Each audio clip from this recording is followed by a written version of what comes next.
pagi semua. Selamat pagi semua, apa kabar?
Selamat pagi, saudara-saudara kasih dalam Tuhan Yesus. Apa kabar semua?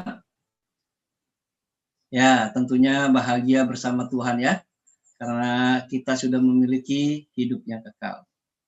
Oleh sebab itu, salam kita adalah salam kekekalan.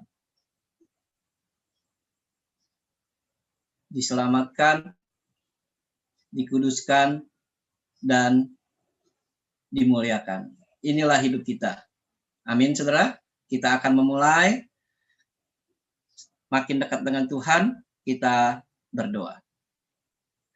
Tuhan Bapa kami dalam surga, kami bersyukur Tuhan untuk malam yang indah dan pagi yang baru ini. Kami bersyukur Tuhan sebelum kami melakukan kegiatan aktivitas kami hari ini, memberikan kami santapan rohani untuk kami makin dekat kepada Tuhan. Terima kasih Tuhan, kami siapkan hati kami, pribadi lepas pribadi, untuk kami belajar firman Tuhan lebih lagi, sehingga ketika kami berjalan bersama Tuhan, kami memiliki hidup yang berkemenangan. Terima kasih Tuhan. Dalam nama Tuhan Yesus kami berdoa. Amin. Saudara, kita akan mendengarkan dan menyanyikan lagu Tiap Langkahku.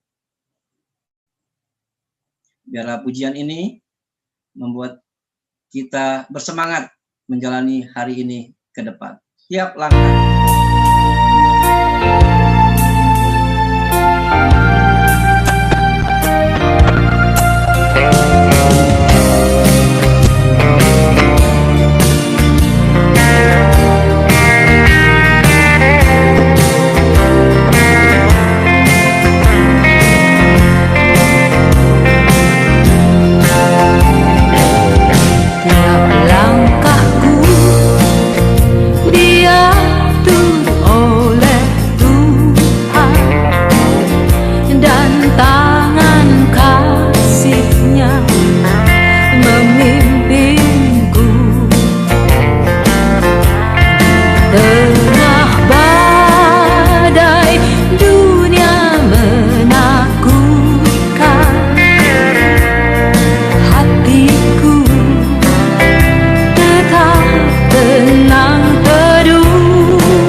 Menjadi begitu cemas, kadang bertanya, Tuhan, kau ada di mana?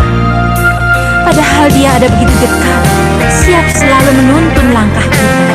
Mari terus berjalan, ikuti langkahnya. Waktu imanku mulai goyah, dan bila jalanku hampir sesat, ku pandang Tuhanku penebus dosa, ku teguh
Biarlah pujian ini ya mengingatkan kita, ya, memberikan sukacita kepada kita di setiap permasalahan hidup kita. Kita tahu tujuan hidup kita yaitu ke rumah Bapa di surga. Dan terlebih indah adalah setiap langkah kita dipimpin oleh Tuhan.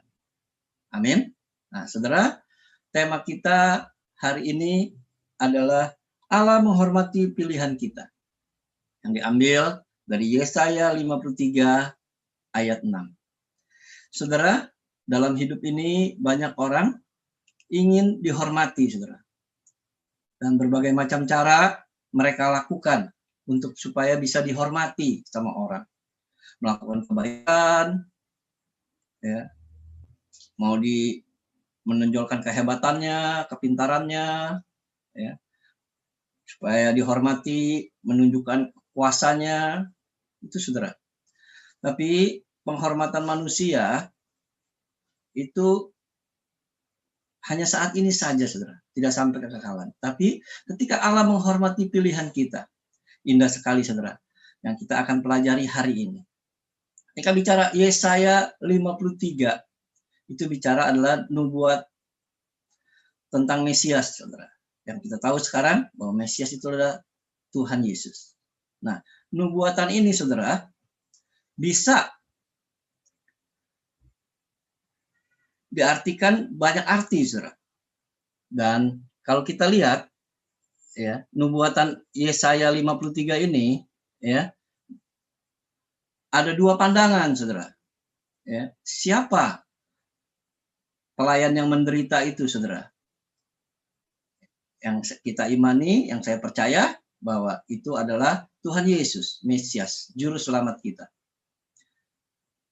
Dan ada juga yang berpandangan, saudara, bahwa itu bukan Tuhan Yesus, menuju kepada orang yang lain. Itu juga pandangan orang yang lain, saudara, ya. Dan saya menghormati, saudara. Menghormati dua-dua pandangan ini. Walaupun saya memegang pandangan yang pertama bahwa Yesaya 53 ini adalah nubuat tentang Tuhan Yesus. Tapi saya menghormati ketika orang itu bilang ini juga bukan untuk Tuhan Yesus. Saya menghormatinya, saudara. Dengan alasan-alasan, dengan bukti-bukti, ya, saya menghormati itu. Tetapi ketika ada orang yang mengatakan, saudara, bahwa nubuatan ini untuk Rasul Petrus, nah ini baru sesat, saudara. Ya, itu mengada-ada. Walaupun Rasul Petrus, ya, matinya disalib seperti Tuhan Yesus, menderita juga, bahkan lebih lagi sepertinya, saudara, karena dia matinya disalibnya dengan terbalik, saudara. Tetapi kalau pandangan ini pandangan sesat. Ya. Nah, bicara kesesatan, saudara, Yesaya 53 ini, ya, di ayat 6 mengatakan apa, saudara? Kita sekalian sesat seperti domba, masing-masing kita mengambil jalannya sendiri. Tetapi Tuhan telah menimpakan kepadanya kejahatan kita sekalian. Ya, di sini menggambarkan bahwa kita sekalian sesat seperti domba. Semua manusia di dunia ini sesat seperti domba, saudara. Ya, mengambil jalannya sendiri. Tapi puji Tuhan, saudara, Tuhan telah menimpakan kepadanya kejahatan kita sekalian. Di atas kayu salib, Tuhan Yesus menanggung itu. Kejahatan dosa-dosa kita ditanggungnya, saudara. Sehingga kita bisa memiliki hidup yang kekal. Tapi ada orang yang berkata, saudara, ya kan? Bagaimana Allah yang penuh kasih itu, ya, Allah yang maha pengasih, dapat mengirim orang ke neraka? Memang pilihannya, saudara, ketika kita percaya Tuhan Yesus,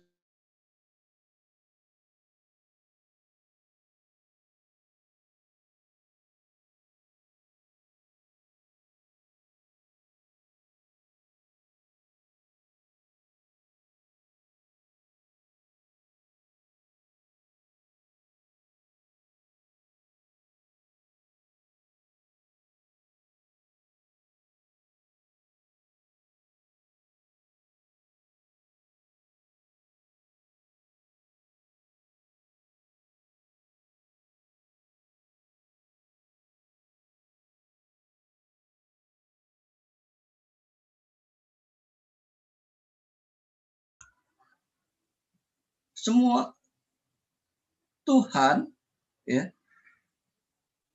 memberikan kebebasan free will kepada manusia untuk apa, saudara? Untuk memilih. Inilah yang Tuhan berikan kepada semua orang di dunia ini, saudara.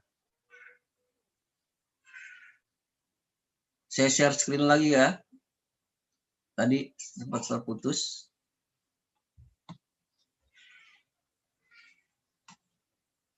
Jadi Tuhan memberikan kebebasan itu, dan resikonya, saudara, sangat besar buat Tuhan. Karena ada orang yang akan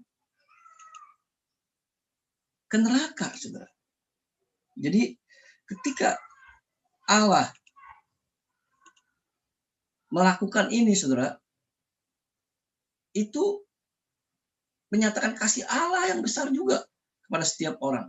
Karena Tuhan tidak menciptakan manusia sebagai robot, tapi Tuhan menciptakan manusia ya dengan kebebasannya untuk bagaimana dia bisa memilih. Nah, pertanyaan ini, saudara, bagaimana Allah yang Maha Kasih itu ya dapat mengirim orang ke neraka? Enggak mungkin, saudara ya. Ini adalah pertanyaan yang salah. Salah mengerti bahwa Allah itu enggak mengirim orang ke neraka. Allah hanya menghormati pilihan mereka. Indah sekali, saudara ya. Allah tidak mengirim orang ke neraka, tapi Allah menghormati pilihan mereka. Neraka merupakan ungkapan paling akhir dari betapa tingginya Allah menghargai kehormatan manusia. Manusia diberi kebebasan untuk dia bisa memilih, untuk dia bisa percaya atau dia tidak percaya. Tetapi ya itulah pilihan manusia.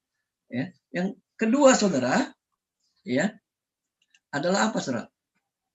Pertanyaan ini adalah salah pengertian bahwa Allah tidak mengirim orang ke neraka. Apa? Sebab kata orang itu, saudara, kata orang itu netral dan mengindikasikan sifat lugu, tidak bersalah. Tidak ada dalam Alkitab ajaran bahwa orang tidak bersalah dihukum. Tidak ada, saudara. Yang dihukum itu setiap dari Perjanjian Lama, kitab Kejadian, sampai dengan Wahyu, yang dihukum Allah adalah orang yang bersalah, orang yang berdosa. Alkitab nggak pernah ngajarin bahwa orang tidak bersalah dihukum. Itulah kasih Tuhan. Nah, saudara, akhirnya ketika kita melihat orang yang tidak percaya kepada Tuhan, Allah menghormati pilihan manusia.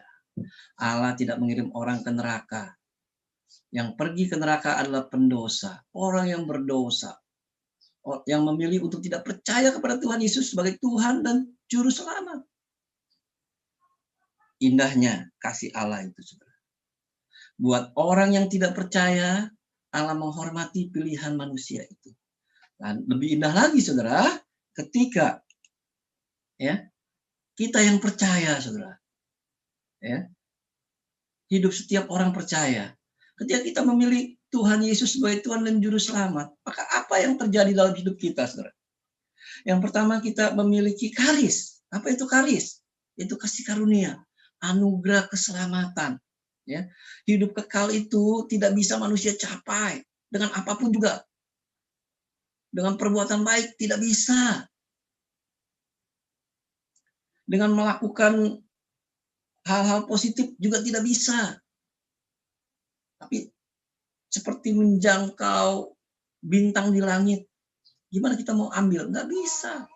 Tapi Tuhan kasih itu hidup yang kekal kepada kita. Karis, bahasa Yunaninya, bahasa Indonesia kasih karunia. Dan indahnya setelah kita memiliki kasih karunia, kita diberi apa, saudara? Sukacita surgawi, kara. Sukacita ketika kita berpindah dari neraka ke surga. Inilah yang Allah berikan kepada kita. Dan ketika kita memiliki sukacita surgawi itu, saudara, maka hati kita meluap-luap dengan sukacita. Ya, jadi kita adalah orang-orang yang bersukacita di dalam Tuhan, yang sudah diselamatkan. Dan itulah kita, saudara. Maka ketika orang itu bersuka cita di dalam Tuhan, dia disebut diakonos. Kalau yang bersuka cita disebut diakoneo, orang yang punya hati bersuka cita. Dan ketika dia hidup itu disebut diakonos, pelayan. Saudara dan saya, setiap orang percaya adalah pelayan-pelayan Tuhan. Indah sekali ya saudara ya. Nah, setiap pelayan itu melakukan apa yang Tuhan perintahkan. Apa yang Tuhan sudah sediakan untuk kita lakukan. Maka hasilnya yang kita lakukan itu adalah diakonia, buah dari pelayanan. Jadi apa yang kita lakukan itu diakonia. Nah, pandangan sekarang ya, gereja memberikan diakonia itu untuk memberikan persembahan kasih buat orang-orang yang membutuhkan. Sebenarnya diakonia dalam arti luas, saudara, itu adalah buah pelayanan kita. Ya, ketika kita beres-beres kursi di gereja, ketika kita menyambut tamu di gereja, ya, ketika kita menjadi liturgis di gereja, ketika kita membawa kantong persembahan di gereja, ya, ketika kita ya kalau hamba Tuhan berkhotbah di gereja, itu semua diakonia, saudara. Itulah pelayanan. Itu yang kita lakukan. Indah sekali, saudara ya. Sebelum masa pandemi ini kita bisa menikmati itu, tapi sekarang tidak, saudara. Tapi mulai terbuka, saudara. Sebagian orang udah bisa online, onsite. Saya juga pernah ke gereja, tapi nggak nyaman. Di Bangka, gereja sama aja di Jakarta. Buka tutup. Nah, ketika buka, saya hadir. Nggak nyaman, saudara, ibadahnya. Ya, semuanya kaku. Lihat kiri, lihat kanan, nggak ada kasih, saudara. Adanya apa? Waduh, ada corona nggak ya? Depan saya ada corona nggak ya? Belakang saya, kiri kanan, wah. Jadi curiga, saudara. Betul? Tapi di masa pandemi ini pun kita bisa melakukan diakonia juga, saudara. Apa yang bisa kita lakukan? Kita bisa berdoa, mendoakan siapa aja. Itu pun disebut buah dari pelayanan kita. Ya, kita bisa membagi renungan-renungan. Kita bisa membagi konten-konten yang berisi menguatkan, menghibur, ya. Itu bisa kita lakukan. Ya, kita masih banyak yang bisa kita lakukan. Tapi rasanya juga berbeda, saudara ya, ketika sebelum masa pandemi. Inilah saudara. Jadi kita ini adalah pelayan-pelayan Tuhan. Setiap orang yang percaya kepada Tuhan, indah sekali yang Tuhan nyatakan kepada kita. Saudara, hidup orang percaya itu ngapain aja, saudara? Di Efesus pasal 2 ayat 10 dikatakan, karena kita ini buatan Allah. Diciptakan dalam Kristus Yesus. Untuk melakukan apa, saudara? Melakukan pekerjaan baik yang dipersiapkan Allah sebelumnya. Ia mau supaya kita hidup di dalamnya. Melakukan apa, saudara? Pekerjaan baik. Jadi ketika kita sudah memiliki itu semua, saudara, hidup seorang percaya itu dari kasih karunia dan akhirnya kita adalah pelayan, ya, ada yang harus kita lakukan, saudara, untuk melakukan pekerjaan baik. Apa itu pekerjaan baik, saudara? Ya, pekerjaan baik itu yang kita lakukan saat ini, ya kan? Menggerutu atau bersyukur, meratapi hidup atau bersuka cita, berbohong atau jujur, galau atau tenang, membenci atau mengampuni. Nah, Allah menghormati pilihan kita, saudara. Nah, ketika seorang pelayan Tuhan, ya, hidupnya menggerutu atau bersyukur, saudara, nggak ada pilihan. Pelayan Tuhan tidak akan menggerutu karena apa yang dia miliki adalah hidup yang kekal, hadiahnya. Bahkan Tuhan yang pimpin hidupnya. Seperti pujian kita nyanyikan tadi. Tiap langkah kita Tuhan yang pimpin. Jadi menggerutukah? Tidak, saudara. Meratapi hidupkah? Oh, kok pandemi, aku jadi begini. Nggak bisa ngapa-ngapain. Berbohongkah? Atau galaukah? Aduh, hidup ini kok galau. Ya. Atau membencikah? Tidak, saudara. Ya, pekerjaan baik yang Tuhan sediakan adalah kita hidup bersyukur, hidup bersukacita, hidup jujur, hidup tenang, hidup mengampuni. Itu masih banyak lagi, saudara. Ya, ketika itu kita pilih, ya Allah menghormati pilihan kita. Nah, ada ayat Alkitab yang indah, saudara, yang menggambarkan pilihan kita itu dihormati sama Allah. Allah menghormati pilihan kita, yaitu Yohanes 12 ayat 26. Barang siapa melayani aku, ia harus mengikuti aku. Dan di mana aku berada, di situ pun pelayanku akan berada. Barang siapa melayani aku, ia akan dihormati Bapa. Indah sekali, saudara ya. Saya tahunya ayat ini ketika Bok Suong memberikan renungan dalam rapat majelis, saudara. Ketika Boksu mengatakan, apa yang kita lakukan ini ya bukan untuk dihormati oleh orang, tapi apa yang kita lakukan ini akan dihormati Bapa. Indah sekali, saudara. Jadi kita setiap pelayan Tuhan, apa yang kita lakukan nggak penting orang itu menghormati kita. Ya, nggak perlu kita mencari-cari penghormatan dari orang lain. Nggak perlu, saudara. Apakah kita berusaha menunjukkan kepintaran kita, kehebatan kita, kebaikan kita, kekuasaan kita, kekayaan kita kepada orang lain supaya orang hormat kepada kita? Tidak, saudara. Itu hanya terbatas di dunia ini. Memang menyenangkan, saudara, ketika dihormati.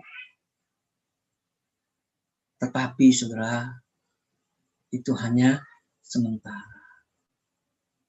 Dan itu akan membuat kita sombong, kita gede kepala, saudara. Dan kita bisa jatuh dalam dosa. Oleh sebab itu, saudara, kita tidak perlu mencari-cari penghormatan dari orang, saudara. Yang kita cari, bukan kita cari, yang sudah kita miliki adalah kita akan dihormati Bapa. Inilah firman Tuhan pagi hari ini yang kita pelajari, saudara. Dan biarlah di sepanjang hidup kita tidak mencari hormat dari manusia. Tapi kita sudah menemukan bahwa yang kita lakukan sebagai pelayan Tuhan adalah kita dihormati oleh Bapa di surga.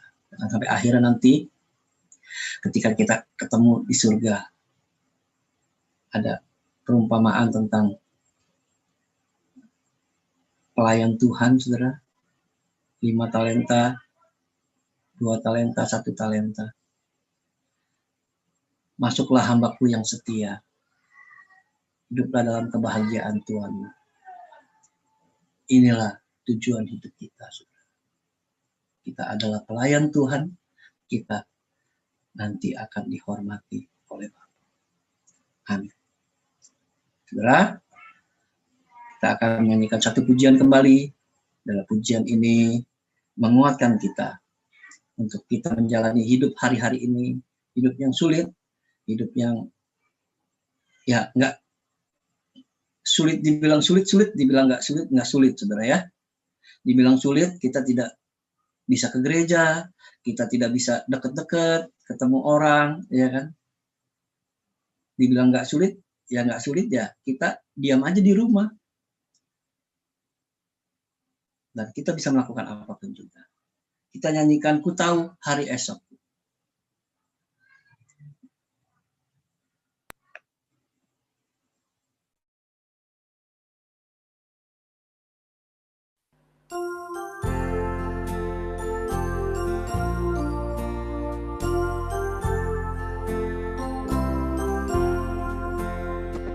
Datang hari esokku, Tuhan yang tak berlalu.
padang benderang, tak ada air mata. Anugerah selalu melimpah, gembira bersemuan. Oh, esok banyak perihan, meskipun tidak tahu, tapi tahu siapa menguasa, lebih tahu pimpinku.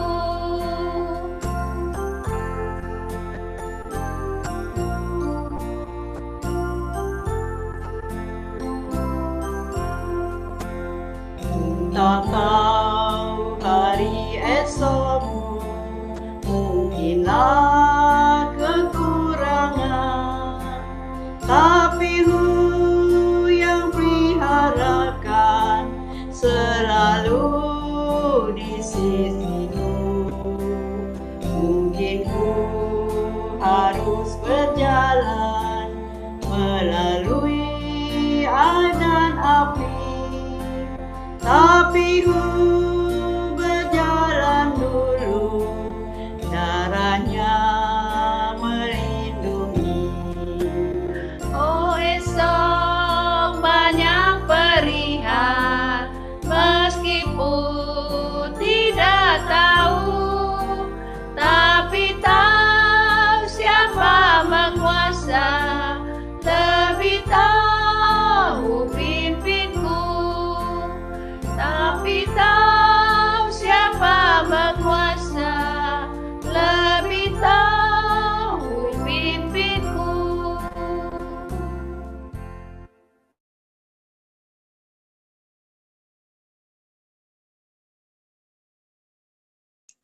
Amin, saudara.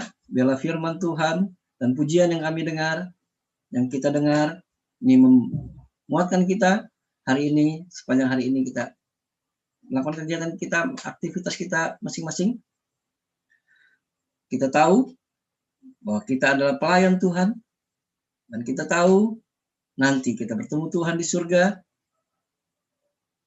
Apa yang kita lakukan, kita dihormati oleh Tuhan. Amin. Kita berdoa.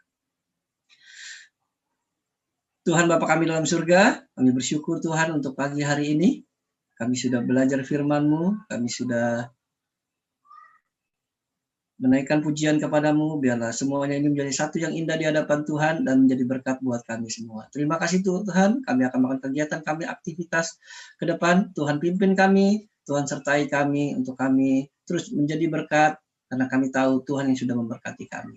Terima kasih Tuhan, dalam nama Tuhan Yesus kami berdoa. Amin.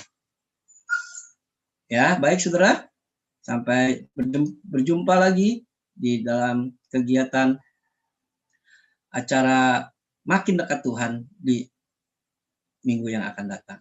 Tuhan Yesus memberkati.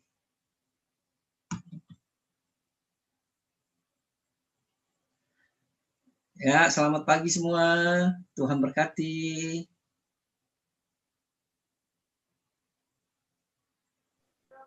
Pagi, terima kasih Firdani. Pagi, Tante Sally. Terima kasih firman-Nya. Terima kasih juga, sama-sama.